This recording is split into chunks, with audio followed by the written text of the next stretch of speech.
Alright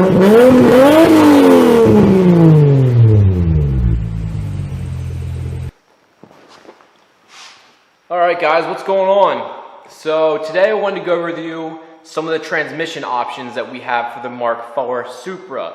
For myself, I currently run the W58, which is the non-turbo weakest transmission they offer. I wanted to go over for everybody because I get asked a lot, why am I going with the CD009 transmission, what's out of the 350Z? There's quite a few options for us out there now. Just a few years ago, well really just about a year to 2 years ago, we really had two options, and that was the W58, which is pretty much useless in my eyes. I used it for 2 years and couldn't really do much with it. And then you also have the V160, which is the end-all be-all, or was for the longest time, holding over 1,500 wheel horsepower, over 1,000 of torque on a stock transmission. That to me is insane. Now they have the T56 option, which also holds power also. So let's go through it here first and let's begin. So let's start here first with the W58. So the W58 transmission is found in a couple of cars. It comes in the non-turbo Supra, the Lexus SC300, and then they have another version of it called the W55, which is also found in the IS300. Now, I believe the W58 comes in some of the older models also, like the Mark III Supra and even the Mark II, but for today's sake, I'm going to try and keep it in the generalized area of the 90s and up vehicles.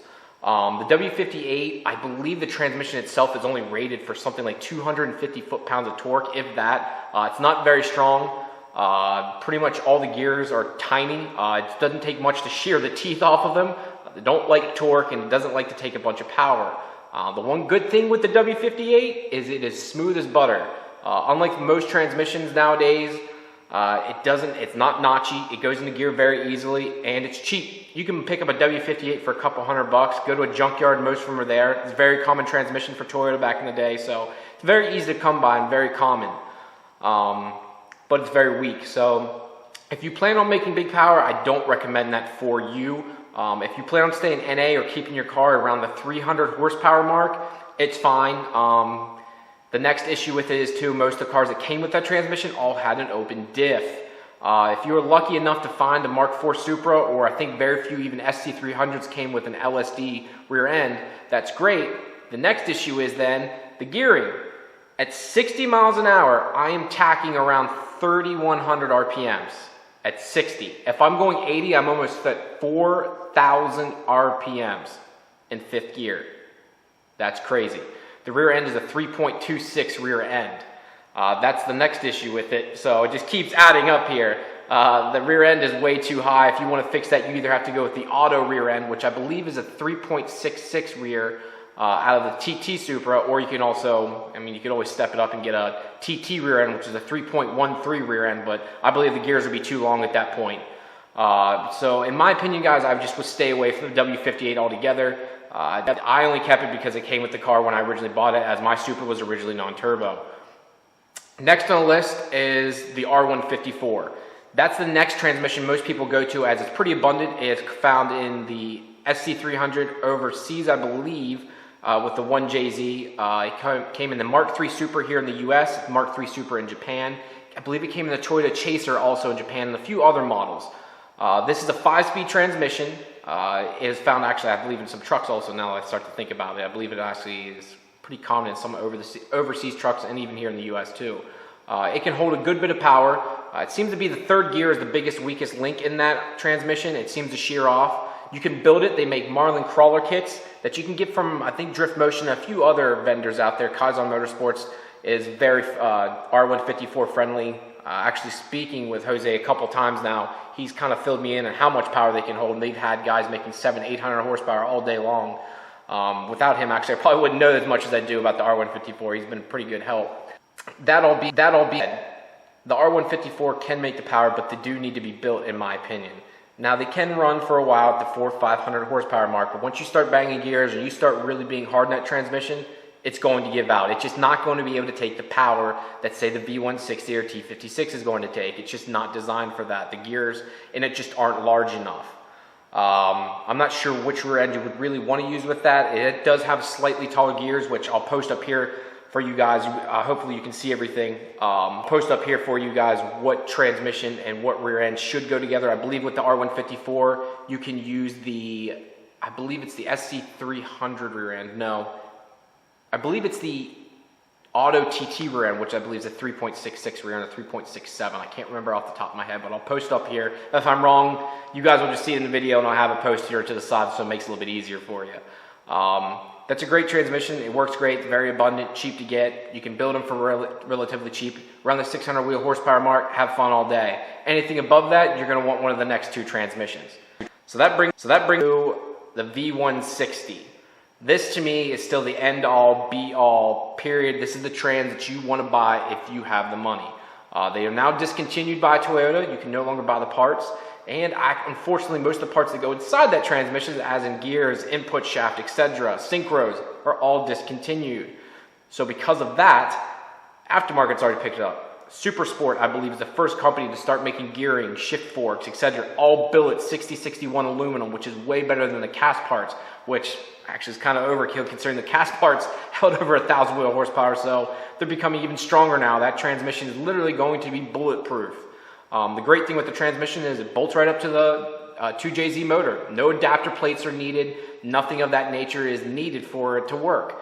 Now where it gets pricey are some of the clutches. You want some of the high horsepower clutches like the Tilton triple disc or quadruple disc, you're looking at $5,500, $6,000 for a clutch that needs to be serviced every couple thousand miles.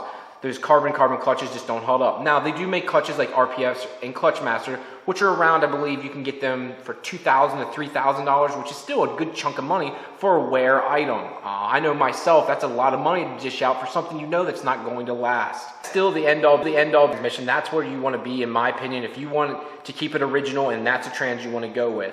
All you need to do is have a TT rear end, 6-speed, which happens to be the 220 millimeter ring gear size rear end, and that also has 3.13 gearing. I myself actually quite fortunate. I picked one up, I guess about a year ago now, for $2,200, a 3.31 end, 3.3 rear end, 220 millimeter ring gear with a TRD rear end for $2,200, which I thought was actually pretty cheap within the supermarket. You can also use the GS300 or no, GS400 rear end with it, which is 3.26 rear end gearing. I'll make it slightly taller, but nothing too significant, nothing I believe you would notice right off the top. So that, in my opinion, guys, that's the top of the transmissions. Now, these next two are not from Toyota. These next two are slightly different, and I'll explain these here. Next up, we'll talk about the CD009. Now, this transmission is found in the 350Z. It's a late model trans out of, I believe there was 4 different revisions of this transmission. Each one had a different number. I believe there's CD005. I believe it goes to CD007, 8, and then 9 is the final one. This transmission has been known to hold over 1,000 wheel horsepower, 6,700 foot-pounds of torque. I believe SP Engineering, or not, oh, I'm sorry, SP Racing out of Chicago actually made well over 1,000 horsepower and drag raced the car in a 350Z with a VQ motor and did just fine on a stock transmission, mind you, a bone stock transmission. That's impressive. Here's the best part. You can buy one today at the Nissan dealership, $1,700. I mean, you can't beat that. $1,700 for a brand new trans. They're selling used for $500 to $700. You can't beat the bang for the buck. You buy the adapter plate and the kit from Collins. They make a whole kit for it. I believe it's like $2,000 or $2,100 for the entire kit. And that comes with the clutch, that comes with the adapter plate, and that comes with the drive shaft. You can't beat the bang for the buck in that scenario. Now, for the purists, that's where it gets a little finicky. You do have to do some wiring to make it work. And the fact that it doesn't exactly fit the trans tunnel. Now, Collins has come out with a new adapter plate that does actually bolt a stock auto bell housing to the adapter plate and to the transmission. This way you have no beating of the firewall, no issues of that nature. It's still not perfect, but it's much easier to get in and out of. If you use the old style plate that those guys offered, you actually had to remove the engine for the most part to get it in and out each time, which is a bit of a pain in the ass, especially if you don't have a mil-spec harness where you had to pull the plugs up through every time, remove everything, unbolt the trans, bolt the engine, and that would just get old. So that was the one downside of the old way. With this new design from Collins, it kind of makes it very, in my opinion, unless you really want to spend the money for the V160, the CD009 is the way to go.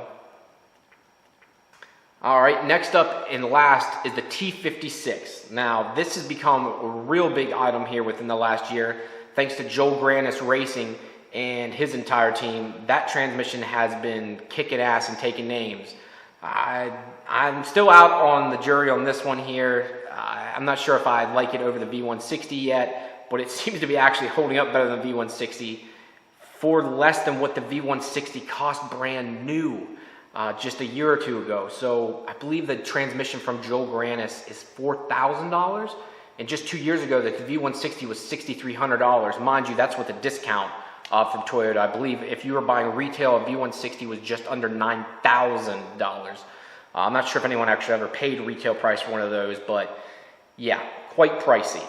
So the T56 is the new big boy on the block. Joel Granis Racing started testing it, made an adapter plate, and started winning with it. I believe I was just at World Cup Finals, and I believe he cut something like an 821 with it, or 822, something ridiculously low, and it just holds the power. It hasn't been having the issues that he used to have with the V160 and the third gear lockout. So that's a pretty impressive transmission to have also. Now for the rear end for that, you can run the auto rear end, which is the 3.66 or 3.67 rear end gearing, or you can run the big Ford 9-inch rear end, which you got whatever gearing you want. You can pick and choose whatever you want to put in the rear end and do however you like. Now that's also a $5,000, $6,000 option, so I don't got that kind of money, so I ain't doing all that. So that's what I have for you today, guys. Those are your transmission options that I can think of off the top of my head. If there's anything else that I might have missed in this video, please comment below and let me know. I'll try to put it in my comments, and maybe if I speak on the trans again, I'll try and correct myself. But thank you guys. I always appreciate you guys watching, commenting, liking this. I appreciate everything you guys do. Keep it up, and thanks.